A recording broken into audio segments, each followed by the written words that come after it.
House of X, Powers of 10, Chapter 8. Year 1. Charles and Magneto have agreed to work together, convinced by the visions they were shown from Moira's past lives. But they know they need more help. So they visit Mr. Sinister, aka Nathaniel Essex, and they want his help because he's a geneticist, and he's been building a catalog of the world's DNA, and that's what they want.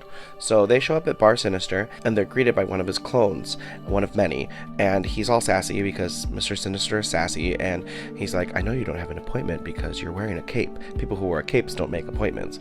And he's making little comments about Professor Xavier's wheelchair, and this goes on for a minute until Magneto has heard enough.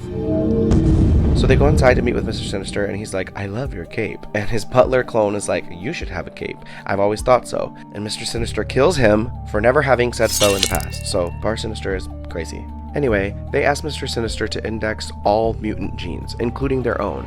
And he's like, no, I'm not interested. And then he gets beheaded by the Mr. Sinister with the mutant gene, who is down for the cause. And this Mr. Sinister is like, I'm down, where do we start? And Professor X says, first, I need you to start doing the work, and then I need you to forget why you're doing it, and that we were even here until the day that I tell you to remember. A few months ago. Professor X takes Cypher to Krakoa, and the professor has been communicating telepathically with the mutant island for a while now, and he wants to introduce Cypher to the island so that they can communicate as well. And Cypher can understand Krakoa's language in a way more layered, nuanced, deeper way than Charles can understand telepathically.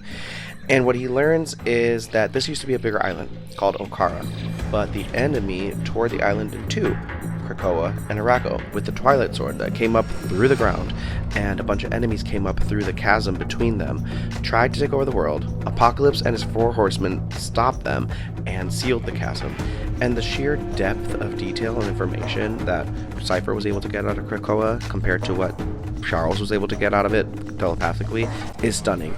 So Professor X is like, yeah, you're going to stay here for a while. You're going to hang out here, learn how to communicate with Krakoa, and here's the plan of what we have in store so that you know the whole truth, so you really know what you're doing here. And Doug is stunned. So he stays over the next few months, and he builds a whole interface and language for the mutants and Krakoa to be able to translate back and forth to one another when Doug Ramsey isn't around. Year 1000. This old seer is speaking with the Phalanx, hoping to ascend. They have all their collective knowledge uploaded into this spherical thingy, and the Phalanx absorbs it. They ask the Phalanx, is this form acceptable? And the Phalanx converts into a giant version of that sphere. The seer has uploaded a copy of himself into that sphere, and that copy of him now exists within the Phalanx, which is good, because Phalanx can't absorb biological beings, so this may have been a way around the problem of the Phalanx destroying all life and keeping all tech, because now there's a version of the seer inside the Phalanx, and now they just gotta see if their plan worked.